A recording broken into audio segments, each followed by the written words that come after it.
XT, Serchio Valley, Italy. Night, December 25th, 1944. The air is thin and razor sharp. Below, the Serchio River Valley is a monochrome sketch of white and black under a sliver of moon. On a ridge overlooking the valley, Private James Walker of the 92nd Infantry Division shivers, but not just from the cold. He pulls the collar of his wool greatcoat tighter, the fabric stiff with ice. Every gust of wind carries with it the faint, tinny sound of German Christmas carols drifting up from the enemy lines. It's an eerie, unsettling sound in this frozen landscape of death. For weeks they've been here, clinging to these unforgiving slopes of the Apennine Mountains. This is the Gothic Line, the last most formidable defensive barrier in Italy. It's a 200-mile stretch of fortified mountains, a maze of concrete bunkers, minefields, and machine gun nests, all manned by battle-hardened German veterans. Their mission, on paper, is simple: breakthrough. In reality, it feels like a death sentence. Down the line, another soldier, Corporal Samuel Hayes, scans the darkness through binoculars. His breath plumes in the frigid air. They are the 92nd Infantry Division, the Buffalo Soldiers, the only all-black infantry division to see combat in Europe. A legacy stretching back to the Indian Wars, now tested in the crucible of a Second World War. Their commander is Major General Edward Almond, a white officer from Virginia with a VMI pedigree. He is a man of contradictions, known for his exacting standards and, some whisper, his deeply ingrained prejudices. Almond has been tasked with the monumental challenge of leading a division that the Army itself seemed designed to see fail. The 92nd was activated in 1942, trained in the segregated camps of Arizona and Alabama. They were issued with substandard equipment, given inadequate training, and led by white officers who, more often than not, viewed their men with suspicion and contempt. The prevailing sentiment in the deeply segregated U.S. Army was that black soldiers lacked the courage and intelligence for combat. Subscribe to the channel if you never want to miss stories like this. Most people don't know this history exists. Help us change that. Now, in the frozen hell of the Italian mountains, they are about to be put to the ultimate test. But the enemy isn't just in front of them, dug into the mountainside. It's all around them. It's in the sneering glances of their fellow white soldiers, in the condescending tone of their own officers. It's a war on two fronts. The Germans, masters of psychological warfare, are well aware of the racial tensions within the American ranks. Their propaganda leaflets, dropped from the sky, litter the snow-covered landscape. They depict black soldiers as cannon fodder for a white man's war, urging them to surrender to the supposed racial tolerance of the Third Reich. The leaflets are a crude but effective tool, designed to sow discord and doubt. For Private Walker and Corporal Hayes, the irony is bitter. They are here to fight for freedoms they themselves do not fully enjoy back home. They are fighting an enemy that espouses a doctrine of racial supremacy, while serving in an army that practices its own form of it. Their immediate objective is the small, stone-built village of Soma Colonia, perched precariously on a hillside. Taking it is just the first step in a much larger, more ambitious plan to shatter the Gothic Line. But the Germans are deeply entrenched, and they have the high ground. The attack is scheduled for the early hours of December 26th. Christmas will be a memory, and the dawn will bring with it the thunder of artillery and the chatter of machine guns. As the wind howls through the pines, a question hangs heavy in the frozen air. Can these men, dismissed and underestimated by their own side, achieve what many believe to be impossible? Can the Buffalo Soldiers prove that courage knows no color?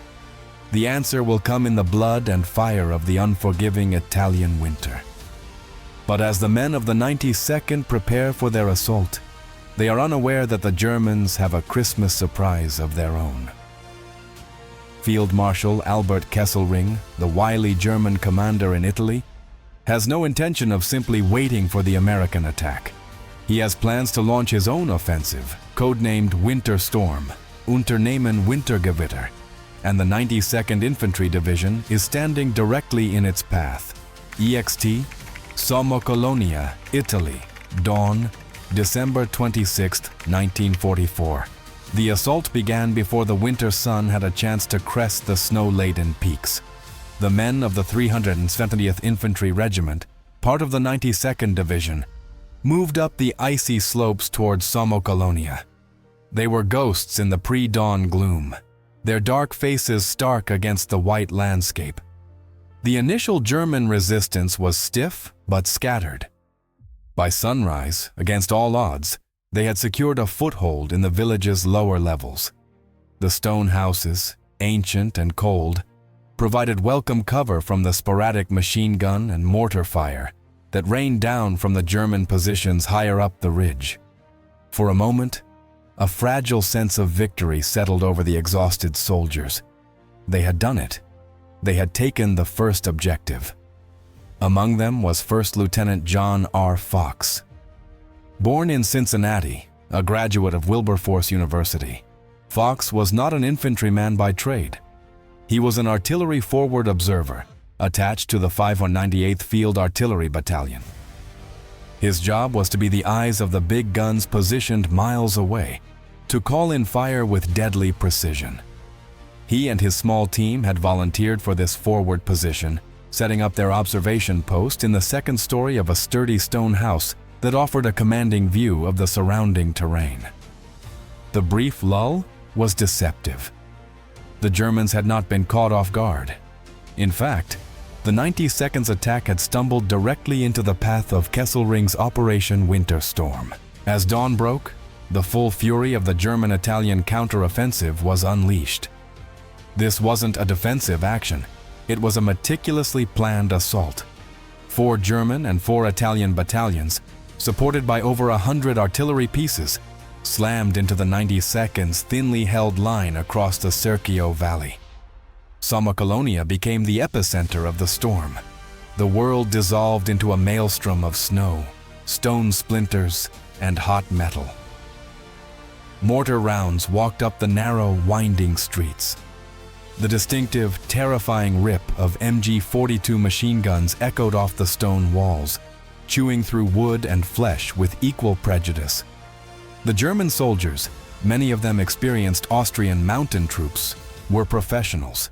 They infiltrated the town with chilling efficiency, some even disguised in civilian clothing to sow chaos and confusion. The Buffalo soldiers fought back with a ferocity born of desperation. The fighting was brutal, intimate, and chaotic room to room, house to house. A grenade tossed through a window, a burst of submachine gun fire through a splintered door. But they were overwhelmingly outnumbered. Their lines of communication were cut, and promised reinforcements never materialized. The American command, miles to the rear and perhaps influenced by their own low expectations of the 92nd, seemed unable or unwilling to grasp the severity of the situation. From his second-story window, Lieutenant Fox watched the nightmare unfold. He called in one artillery strike after another, his voice steady over the radio, directing the shells onto the advancing German formations.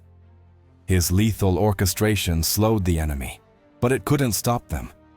He could see them now. In the streets below, moving with tactical precision, overwhelming the scattered pockets of American defenders. By that 0800 hours, the situation was hopeless. The Germans were in the streets directly below his position, swarming the building. The remnants of the American infantry were being forced to pull back from the village, those who could, leaving Fox and his small party isolated, a tiny island of resistance in a sea of gray uniformed soldiers. The radio crackled. It was the artillery battery demanding a situation report. Fox's voice came back, strained but clear. The Germans are in the streets. They're attacking in strength. He called for another fire mission, this time closer to his own position. The shells landed with a deafening roar, shaking the very foundations of the house. Still, the Germans advanced. They were at the door now, trying to break it down. Another call from Fox, his voice urgent. "Adjust fire. Bring it closer." The artillery officer on the other end of the radio hesitated. He knew what that meant. "Fox? That's right on top of you. I can't do that." Through the crackle of the radio, amidst the sounds of gunfire and shouting from within the house itself, came the lieutenant's final, chilling command. "Fire it! XT, Somma Colonia, Italy." Morning, December 26th, 1944. There was a moment of absolute silence. The radio went dead. The artillerymen of the 598th Field Artillery Battalion waited, their own shouts echoing in the sudden quiet of the gun pit. But there was no further transmission from Lieutenant John R. Fox. The last coordinates he had given them were for his own position. The barrage he had demanded was a funeral pyre, a final defiant act of self-sacrifice. The ensuing explosions had obliterated the stone house, and everyone in it, American and German alike. When the Austrian mountain troops finally entered the ruins, they found a scene of utter devastation. The mangled bodies of their own comrades were mixed with the uniformed remains of the black American soldiers. In the wreckage of the command post, they found the body of Lieutenant Fox alongside the men of his observation team. He had chosen to be entombed in the rubble of the village rather than surrender it.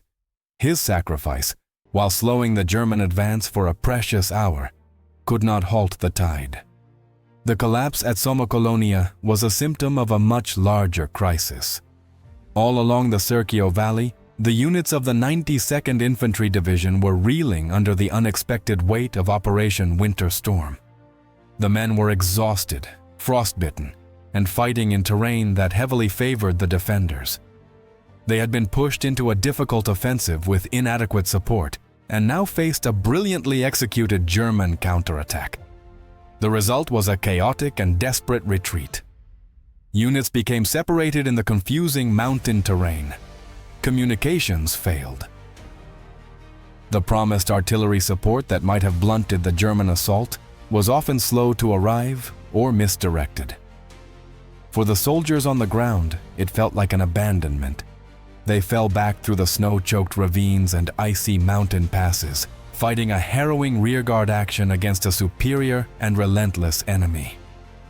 The Germans, sensing a rout, pressed their advantage mercilessly. Back at the headquarters of the Fifth Army, the news was received with a grim, almost predictable sense of, "I told you so." Major General Almond and many in the high command saw the retreat not as the result of being overwhelmed by a surprise enemy offensive, but as confirmation of their own deep-seated beliefs about the inadequacy of black soldiers. The narrative quickly solidified. The 92nd had melted away. The term, used in official reports, was a damning indictment, suggesting cowardice and a lack of discipline.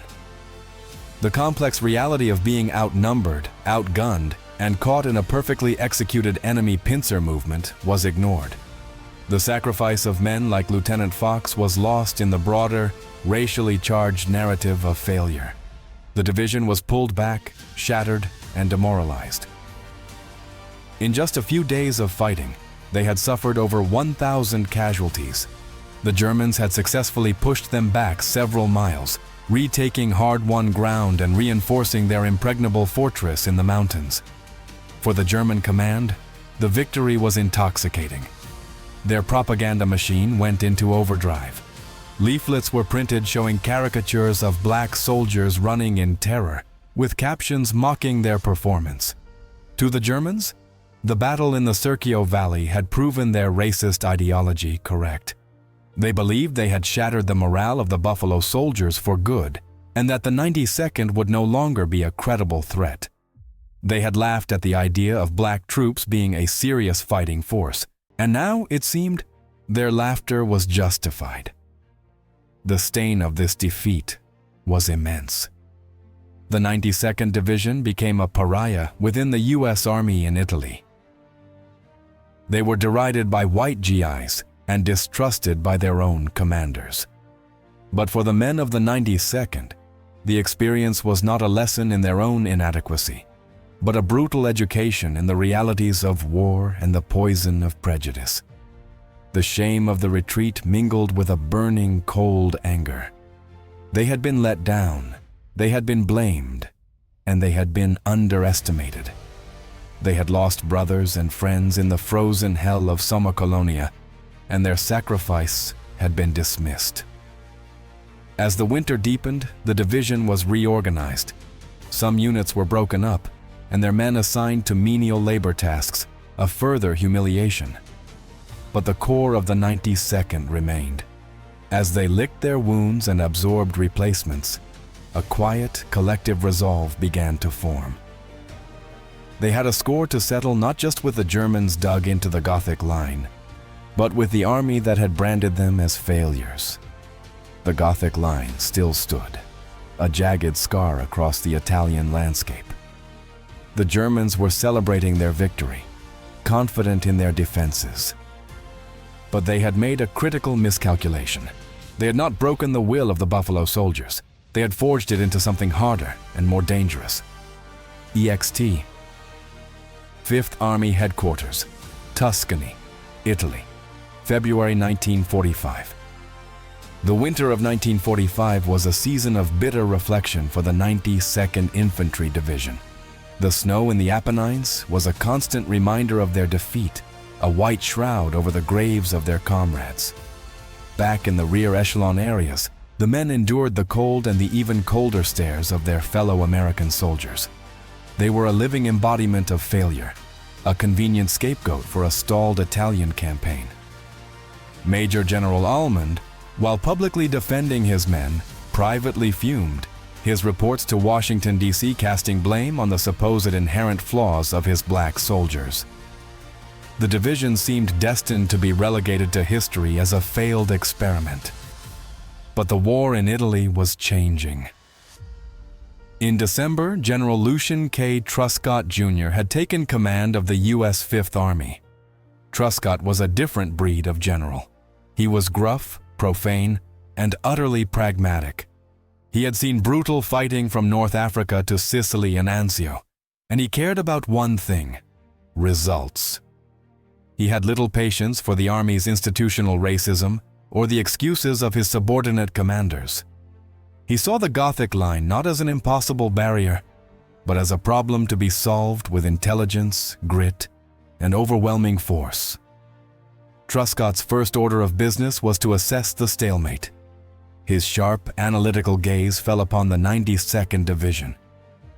He read the after-action reports from the Serchio Valley disaster, but he also looked at the terrain, the enemy dispositions, and the casualty figures. He saw a division that had been poorly led, inadequately supported, and thrown into a fight it was not prepared for. He saw a failure not of race, but of command and strategy.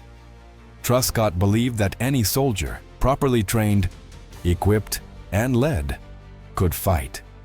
He was about to put that belief to the test. He knew the 92nd alone, in its current state, couldn't break the line. But he also knew he couldn't afford to leave an entire division sitting idle. He needed a new approach. The solution arrived in the form of another segregated unit, one that had already carved a legendary, blood-soaked reputation for itself in the forests of France: the 442nd Regimental Combat Team. The 442nd was composed of Nisei second-generation Japanese Americans.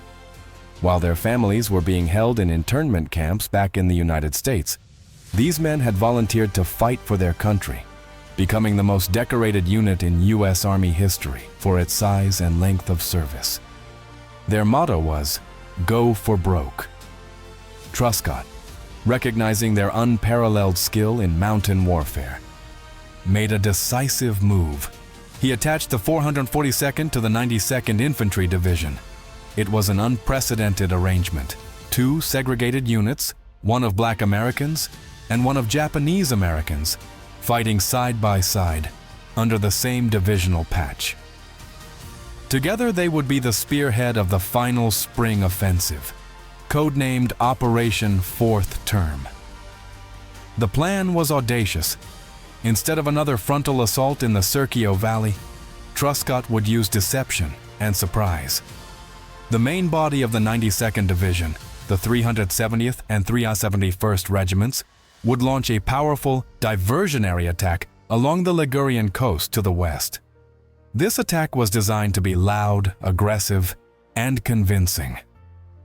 Its sole purpose was to fool Field Marshal Kesselring into believing the main Allied effort was aimed at the port of La Spezia, forcing him to shift his precious reserve divisions to the coast. Meanwhile, the real attack would come from an unexpected quarter. The 365th Infantry Regiment of the 92nd, fighting alongside the 402nd RCT, would undertake what German commanders considered impossible. They would scale the sheer, ice-covered cliffs and ridges that formed the western anchor of the Gothic Line. These peaks, Monte Folgorito, Monte Carchio, Monte Belvedere, were vertical fortresses, studded with bunkers and machine gun nests, and were thought to be unassailable by a major force. The men of the 92nd understood the stakes. This was their last chance. The shame of December was a palpable weight, a ghost that haunted every training exercise. Now, training with the battle-hardened Nisei of the 442nd, they pushed themselves to the breaking point, mastering the art of vertical assault, practicing night maneuvers, learning to climb and fight in the dark. A quiet, unspoken bond formed between the two groups of marginalized soldiers. They were both fighting for more than just victory over Germany. They were fighting for their right to be seen as equals, as Americans. As March bled into April, the final pieces fell into place. The troops moved toward their assembly areas under the cover of darkness. The Germans, garrisoning the peaks above, remained blissfully unaware. They had seen the 92nd break before, and they expected them to break again. Their laughter from December still echoed in the mountains. But this time, it wouldn't be a frontal assault by a demoralized force. It would be a silent, vertical strike by men with everything to prove. On the night of April 4th, 1945, as a cold rain swept across the mountains, the Buffalo Soldiers and the Nisei warriors of the 442nd began their perilous ascent into history. EXT, Ligurian Coast, Italy, dawn, April 5th, 1945. The first blow of Operation Fourth Term fell not in the high peaks, but on the sun-bleached shores of the Ligurian Sea. As the dawn broke, a thunderous artillery barrage, joined by the heavy guns of U.S. Navy destroyers offshore, slammed into the German coastal positions near La Spezia.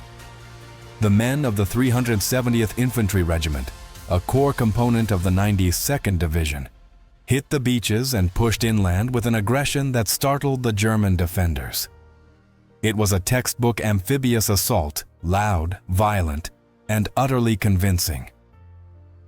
In his headquarters, the German commander of the 14th Army, General Kurt von Tippelskirch, received the frantic reports. A major American offensive on the coast. It was exactly what his intelligence had predicted. The objective had to be the naval base at La Spezia. Without hesitation, he ordered his reserve units, the battle-hardened troops he was holding for the main Allied push, to rush westward to counter the threat.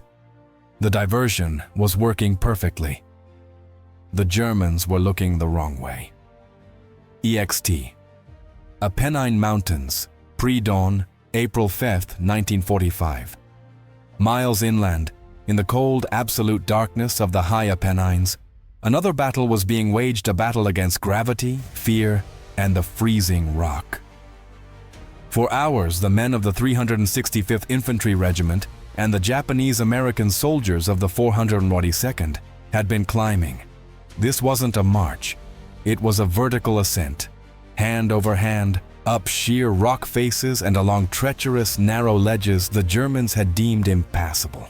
They were weighed down by rifles, ammunition, and grenades, every movement a risk. A single dislodged stone could echo through the valley, betraying their position. A single slip could mean a silent fall into the abyss. They climbed in total silence, a column of ghosts scaling the walls of the German fortress. The soldiers of the 92nd, men from the cities of the north and the farmlands of the south, found a grim kinship with the Nisei soldiers beside them. They were all outcasts in their own army, now bound together by a shared, impossible task. Every burning muscle, every gasp for air in the thin mountain atmosphere was an act of defiance. As the first hint of gray light touched the eastern sky, they reached the summit. They had achieved the impossible. They were on the crest of the ridge, looking down into the German positions. Below them, unsuspecting German soldiers were brewing morning coffee, cleaning their weapons, secure in their mountain fortress, listening to the distant, reassuring rumble of the battle on the coast. The attack was a brutal, shocking surprise. The Buffalo soldiers and the Nisei of the 442nd surged over the crest, a wave of violent retribution. They poured down into the trenches and machine gun nests, their pent-up fury from months of humiliation and doubt unleashed in a storm of fire. The Germans, caught completely off guard, were overwhelmed in moments. The fighting was savage and intimate. Bayonets were fixed, and trenches were cleared with grenades and bursts of submachine gun fire. The capture of the first peak created a domino effect. From their new vantage point, the Americans could pour devastating fire onto the adjacent German positions on Monte Carchio and Monte Belvedere. The 365th Infantry pressed the attack, moving with a speed and ferocity the Germans had believed them incapable of. Bunkers that had withstood months of artillery bombardment were now silenced from above and behind. The German command was thrown into chaos. Frantic radio calls for reinforcements were met with the news that the reserves were miles away, racing to the coast to fight a phantom army. The impregnable anchor of the Gothic Line, the very fortress they had laughed at the 92nd for failing to take in December, was crumbling in a matter of hours. The soldiers who had melted away in the winter snow were now an unstoppable avalanche. They had not just broken the Gothic Line, they had shattered it. By the end of the day, the critical high ground belonged to the Allies. The Buffalo soldiers stood victorious on the peaks, looking down at the Po Valley stretching out before them. They had done more than just win a battle. They had avenged their dead, silenced their critics, and ripped the heart out of the German defenses in Italy. The laughter had stopped. EXT, Po Valley, Italy. Late April 1945. The breach in the Gothic Line was not a crack. It was a floodgate swung wide open, with their mountain fortress completely outflanked and their reserves committed to a ghost offensive on the coast. The German 14th Army disintegrated. What followed was not a battle, but a full-scale rout. The Allied armies poured through the gap created by the 92nd Division and the 442nd RCT, fanning out into the flat, open expanse of the Po Valley, the industrial heartland of northern Italy. For the Buffalo soldiers, the nature of the war changed overnight. The static, brutal trench warfare of the mountains was replaced by a rapid, relentless pursuit. They were now the hunters. They advanced for miles each day, liberating one town after another, Massa, Carrara, and finally, the major port city of Genoa. The same German units that had mocked them with racist leaflets were now surrendering in droves, their arrogance replaced with the weary, hollow-eyed look of a beaten army. The fighting was still fierce in pockets. Near the village of Viareggio, a platoon from the 370th Infantry Regiment was pinned down by a series of heavily defended German machine gun nests. Their White Company commander, Lieutenant Vernon Baker, a quiet, determined man from Wyoming, took matters into his own hands. In a breathtaking display of courage, he single-handedly crawled from one enemy position to the next, destroying 3 machine gun nests, an observation post, and a dugout, killing 9 German soldiers and clearing the way for his men to advance. His actions were just one example of the incredible valor displayed up and down the line, a valor that had been questioned and dismissed just months earlier. The speed of the Allied advance was stunning. On May 2, 1945, less than a month after the 92nd began their silent climb up the mountain, all German forces in Italy, nearly 1 million men, formally surrendered. It was the first mass surrender of German troops in the war, a decisive blow that came a full week before the final German surrender in Berlin. The long, bloody Italian campaign was over. The men of the 92nd had been instrumental in its final, decisive act. But victory in Europe did not mean victory in their fight for equality. When the 92nd Infantry Division returned home, they were not greeted as liberators or heroes who had shattered one of the most formidable defensive lines of the war. They returned to a nation that still viewed them through the lens of segregation and prejudice. The official histories were slow to acknowledge their accomplishments, often preferring the familiar damning narrative of the failure in the Serchio Valley over the spectacular success of the Spring Offensive. The heroism of men like Lieutenant John R. Fox and Lieutenant Vernon Baker went largely unrecognized. Not a single black soldier who fought in World War II was awarded the Medal of Honor, the nation's highest award for valor. The injustice lingered for decades. The story of the Buffalo Soldiers in Italy became a footnote, their sacrifice buried under the weight of history and racial bias.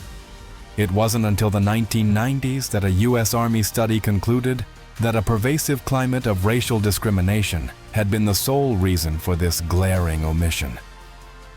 In a long overdue ceremony at the White House on January 13, 1997, President Bill Clinton sought to right that historic wrong. Medals of honor were awarded to 7 African American soldiers for their extraordinary heroism during World War II. Among them was First Lieutenant John R. Fox for his final desperate radio call to fire it upon his own position in the ruins of Somocolonia. His medal was accepted posthumously by his widow. Another recipient was Vernon Baker. He was the only one of the 7 still alive to receive his medal. As the president draped the blue ribbon around his neck, the old soldier stood ramrod straight, his eyes glistening, a living testament to a generation of men who had fought a war on 2 fronts. The legacy of the 92nd Infantry Division is complex, written in blood and prejudice, in failure and ultimate, undeniable triumph. Their performance, alongside that of other segregated units like the Tuskegee Airmen and the 442nd RCT, provided irrefutable proof that courage, skill, and patriotism were not the province of any single race. Their struggle and sacrifice became a powerful catalyst for change, adding critical momentum to the post-war movement that would culminate in President Harry S. Truman's executive order to desegregate the armed forces in 1948. They had faced an impossible mission, fighting a foreign enemy while battling the bigotry of their own army.